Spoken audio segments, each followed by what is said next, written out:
ओम शांति। 23/1/75। स्वमान की सीट पर सेट होकर कर्म करने वाला ही महान। सर्व आत्माओं के परम पिता परमात्मा शिव बोले, जैसे बाप दादा के महत्व को अच्छी तरह से जानते हो, वैसे ही इस संगम युगी ब्राह्मण जन्म को व श्रेष्ठ आत्मा के श्रेष्ठ पार्ट को इतना ही अच्छी रीति से जानते हो। जैसे बाप महान है, वैसे ही बाप के साथ जिन आत्माओं को हर कदम व हर चरित्र के साथ संबंध व पार्ट है, वो भी महान है। इस महानता को अच्छी रीति से जानते हुए हर कदम उठाने से हर कदम में पद्मों की प्राप्ति स्वतः हो जाती है, क्योंकि सारा आधार स्मृति पर है। स्मृति सदा पावरफुल और महान रहती है। यह कभी महान कभी साधारण रहती है। जो जैसा होता है वैसा ही वो सदा स्वयं को स्वतः ही समझकर चलता है। वो कभी स्मृति कभी विस्मृति में नहीं आता। ऐसे ही जब आप उच्च ब्राह्मण हो, विश्व में सर्वश्रेष्ठ आत्माएं हो, विशेष पार्टधारी हो, फिर अपने इस अंतिम जन्म के इस रूप की, अपनी पोजीशन की व अपने ऑक्यूपेशन की स्मृति कभी विशेष और कभी साधारण क्यों रहती है? बार बार उतरना और चढ़ना क्यों होता है? क्या इसके कारण को समझते हो? जबकि निजी स्वरूप है और जन्म ही महान है, तो अपने जीवन की और जन्म की महानता को भूलते क्यों हो? और भूलना तब होता है जबकि पार्ट बजाने के लिए टेम्परेरी रूप बनाया जाता है। निजी रूप ना होने के कारण बार बार स्मृति विस्मृति होती रहती है। ये क्यों भूलना है? देह अभिमान के कारण। देह अभिमान क्यों आता है? इन सब कारणों को तो बहुत समय से जानते हो ना। जानते हुए भी निवारण नहीं कर पाते हो। इसका कारण शक्ति की कमी या दृढ़ता नहीं है। ये भी बहुत समय से जानते हो, फिर भी निवारण क्यों नहीं कर पाते?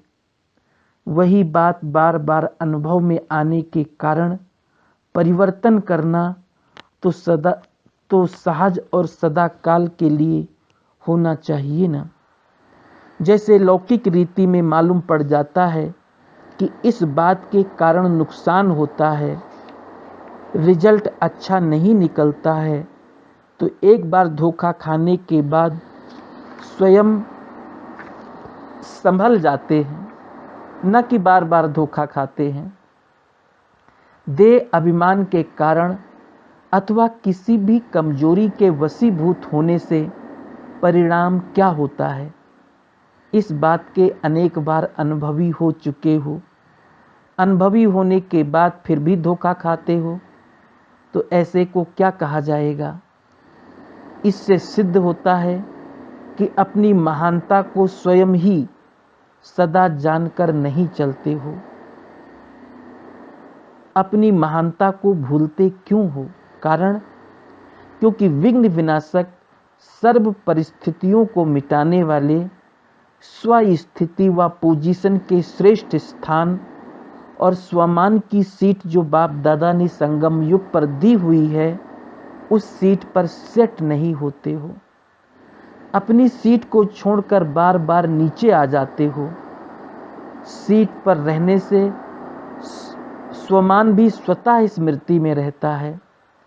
लौकिक रीति भी कोई साधारण आत्मा को सीट मिल जाती है तो स्वमान ही बढ़ जाता है। उस नशे में स्वतः ही स्थित हो जाते हो। ऐसे ही सदा अपनी सीट पर रहो तो स्वमान निरंतर स्मृति में रहे। समझा?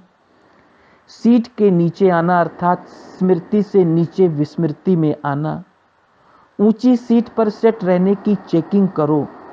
सीट पर सेट होने से स्वतः ही वो संस्कार और कर्म परिवर्तन में आ ही जाते हैं। समझा? कमजोरी के बोल ब्राह्मणों की भाषा ही नहीं, शूद्रपन की भाषा क्यों यूज करते हो? अपने देश और अपनी भाषा का नशा रहता है ना। अपनी भाषा को भूल दूसरे की भाषा क्यों बोलते हो?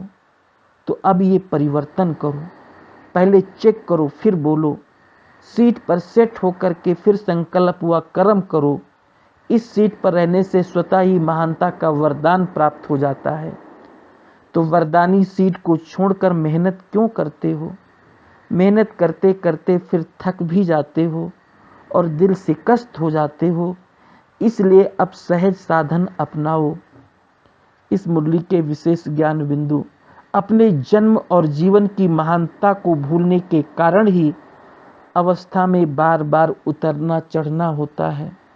दूसरा, जैसे बाप महान है वैसे बाप के साथ जिन आत्माओं का हर कदम व हर चरित्र के साथ संबंध है व पार्ट है वो भी महान है। ऐसा समझकर कदम उठाने से हर कदम में पद्मों की कमाई स्वतः हो जाती है। अपने जीवन की जन्म की महानता को भूलने का कारण ये है कि स्वमान की सीट जो बाप दादा ने संगम पर दी है उस पर सेट नहीं रहते। ओम शांति।